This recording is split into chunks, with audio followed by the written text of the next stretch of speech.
Welcome to the session. In this session, we are discussing about energy flow and its importance. What is energy? Energy is the ability to do work. In order to complete the work, the energy should be converted from one form to the another. Living things, they get their energy from food and it is called chemical energy. In some machines, they get their energy in chemical form from fuels such as petrol or gas.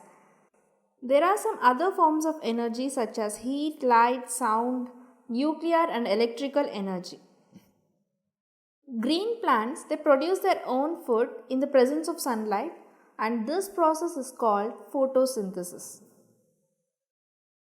During this process, the plants, they collect their energy from the sunlight and they use this energy to turn water and carbon dioxide into a simple sugar called glucose. Plants use this glucose to make starch and cellulose. Various functions in the ecosystem is carried out through balanced and controlled process through photosynthesis. This process of consumption, it is carried out by eating and being eaten and the process of decomposition. There are three core functions of the ecosystem: production, consumption and decomposition. In production, solar energy is converted into a bound chemical energy or potential energy. In consumption, the transfer of this bound chemical energy through the process of eating and being eaten. Decomposition, the breaking down of organic matter to recycle the material to release nutrients and energy in the form of heat. The functional aspects of the ecosystem are energy flow and the cycle of nutrients. Let's discuss about energy flow and its importance. We know that energy is the capacity to do work. The sun, it is the source of all the energy. Solar energy sustains living systems on the earth. The solar energy is turned into chemical or potential energy by the green plants through the process called photosynthesis. The energy once fixed, it does not circulate endlessly through the ecosystem. Some energy may pass through the ecosystem and more than once it is totally dissipated. Photosynthesis, it traps the solar energy and gives carbohydrates such as sugar. This sugar is used in several ways. So this sugar, it can be converted to a relatively energetic rich organic substances like starch. And the sugar can form a specialized carbohydrates by combining with other sugar molecules. It can also be combined with substances like nitrogen, phosphorus and sulfur to build a complex molecules like protein, nucleic acids, pigments and hormones. The energy that is required by the living organisms is provided by the oxidation of sugar or any other organic molecule and this process is called respiration. The ecosystem, it functions with the energy flowing in one direction from the sun and through the nutrients which are continuously recycled. Solar energy, it is used by plants by the process of photosynthesis that converts chemical energy into carbohydrates or other carbon compounds and this energy is transferred through the ecosystem by a series of steps that involve eating and being eaten. Unidirectional flow of energy. Producers obtain energy from the sun which once trapped by a chlorophyll, it cannot retrace its path to the sun and this is called unidirectional flow of energy. Two basic laws of thermodynamics, it determines the energy flow in an ecosystem. First law of thermodynamics. This law says that energy can neither be created nor destroyed, but it can only be transferred from one component to another or transferred from one state to another. Second law of thermodynamics. This law states that Whenever energy is transformed, there is a loss of energy through the release of heat. It happens when energy is transferred between tropic levels and results in loss of energy in the form of heat as it moves from producers to consumer. Food chain. The transfer of food energy from its source in plants through a series of organisms with repeated eating and being eaten is transferred as a food chain. That is, herbivores consume on plants and carnivores consume on herbivores. At each transfer, a lot of energy, that is nearly 80 to 90% from food is lost as a heat. Thus, at each tropic level, it contains less energy than the preceding level. For example, deer, it is a herbivore and it is more abundant than the tigers. Therefore, the number of steps in any food chain is limited to 4 or 5.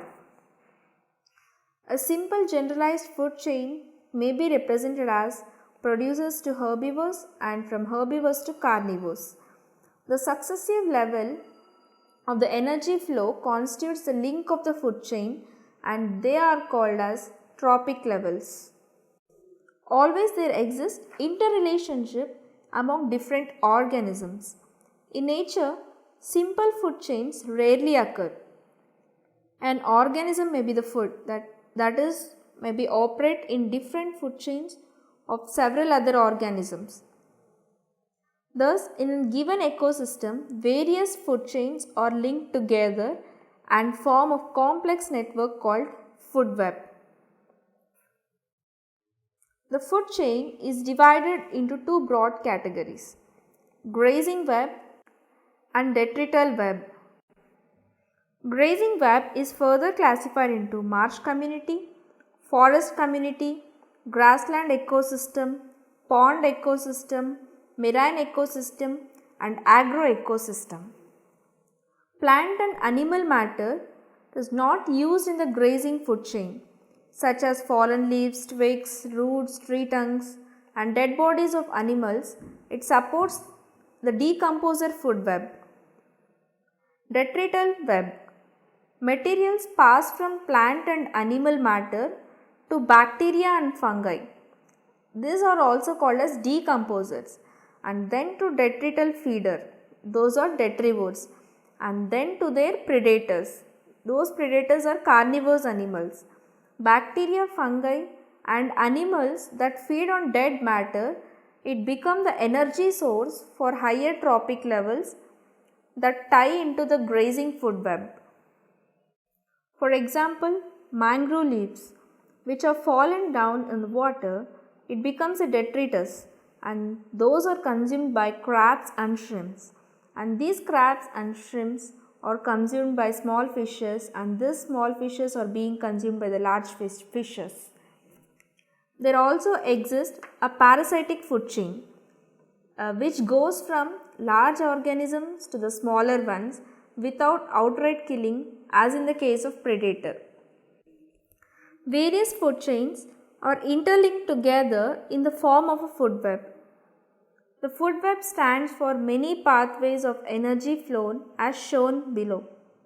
That is, for example, grass eaten by the grasshopper and the grasshopper which in turn is eaten by hawk, and there may be many intermediate connections. This grasshopper may be eaten by lizard and this lizard by hawk. Rabbit consumes grass and hawk consumes rabbit. In this way, there are many intermediate connections. Food pyramids. Food chains are made in the form of pyramids. That is, they represent trophic interaction exhibiting both structural as well as functional attributes of an ecosystem, and they are known as food pyramids. The base of each pyramid represent autotrophs, that is, the organisms which produces their own food, while the apex represent tertiary consumers or top carnivore. Other consumer trophic levels occupy their position in their hierarchical order. Ecological pyramids are of three types: pyramid of numbers, pyramid of biomass, and pyramid of energy. Let's discuss about pyramid of numbers. The pyramid of number, it shows the relationship between producers, herbivores and the carnivores at the successive trophic levels. For example, in a grassland, the producers are grasses, which are in maximum number, and this number decreases towards the higher trophic level. That is, the herbivore or rabbits are lesser than the grasses. The secondary consumer wolves are lesser than rabbits, and the tertiary consumers lions are lesser than these wolves and rabbits. 10% law, and this is a general principle given by Lindemann in the year 1942, and this law states that a gradual decline in the amount of energy that is available, it takes place as one moves from producer level. This principle is applicable at all the trophic levels. In a forest or a lake ecosystem, the pyramid is always in an upright position. However, the pyramid of numbers in a parasitic food chain is inverted. For example, a single tree supports many fruit-eating birds, and these birds supports more number of parasites like lice and bugs. These parasites support a large variety of other parasites like bacteria and fungi. Next, pyramid of biomass. This pyramid of biomass, it is the one which the total dry weight, color value or any other measure of living material are depicted.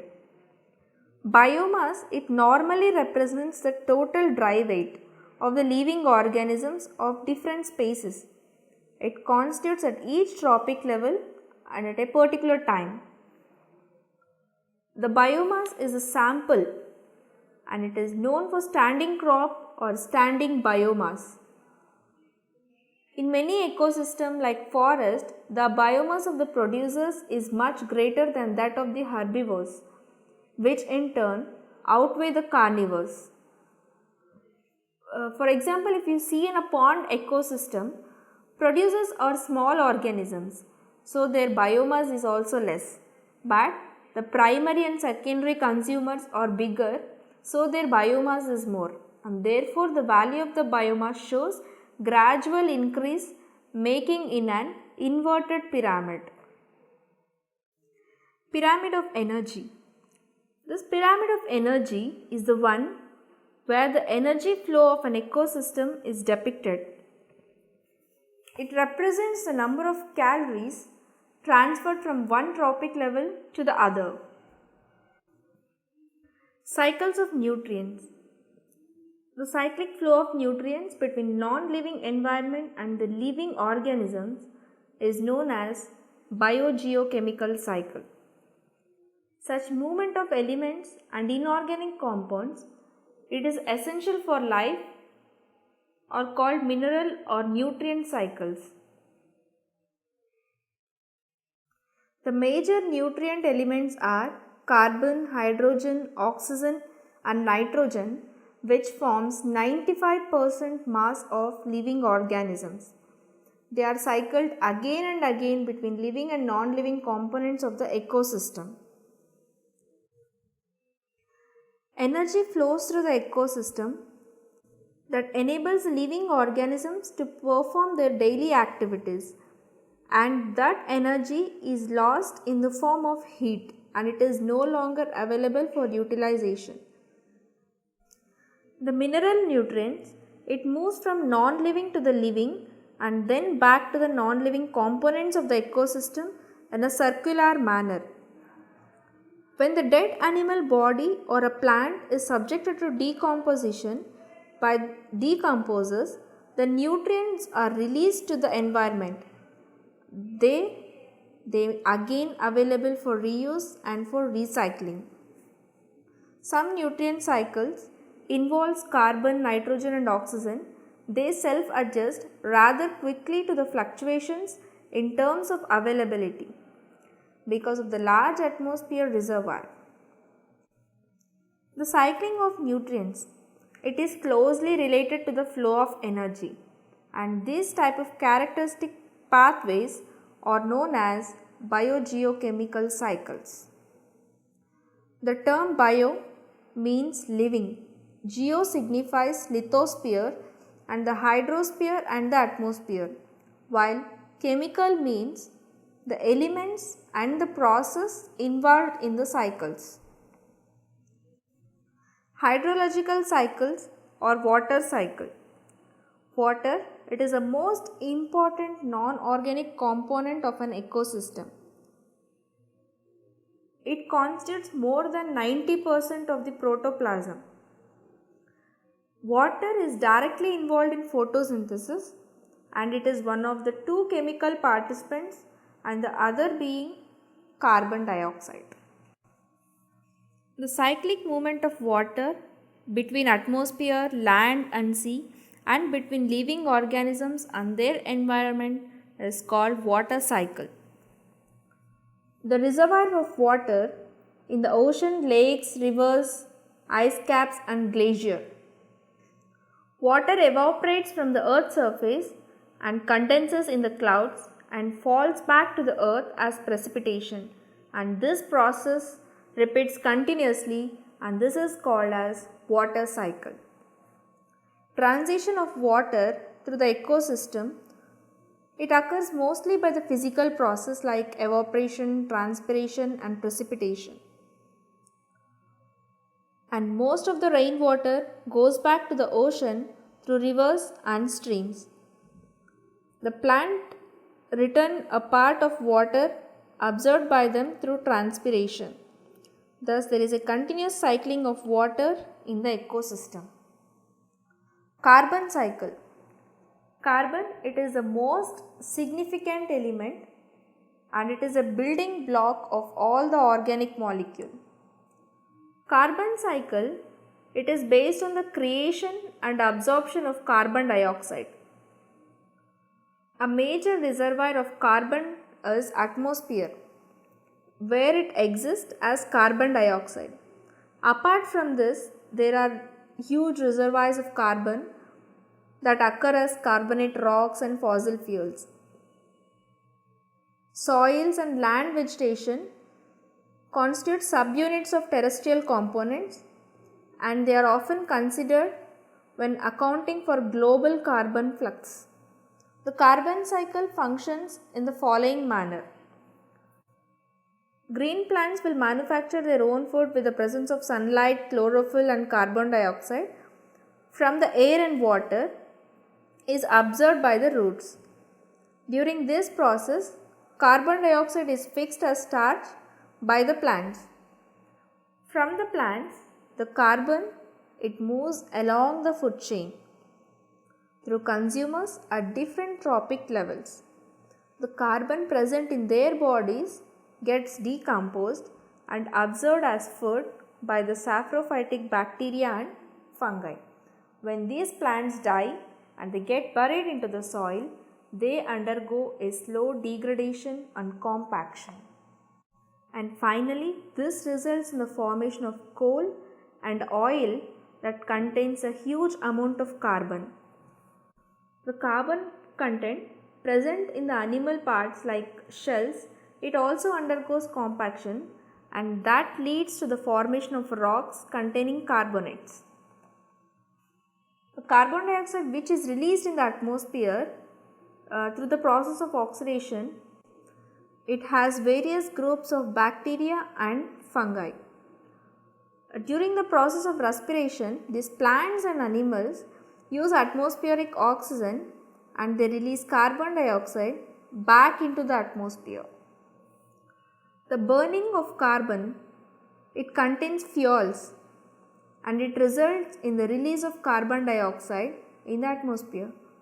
Thus, carbon from the carbon dioxide which is taken by the green plants from through the process of photosynthesis, is returned to the environment through respiration and decomposition and also through burning of fuels.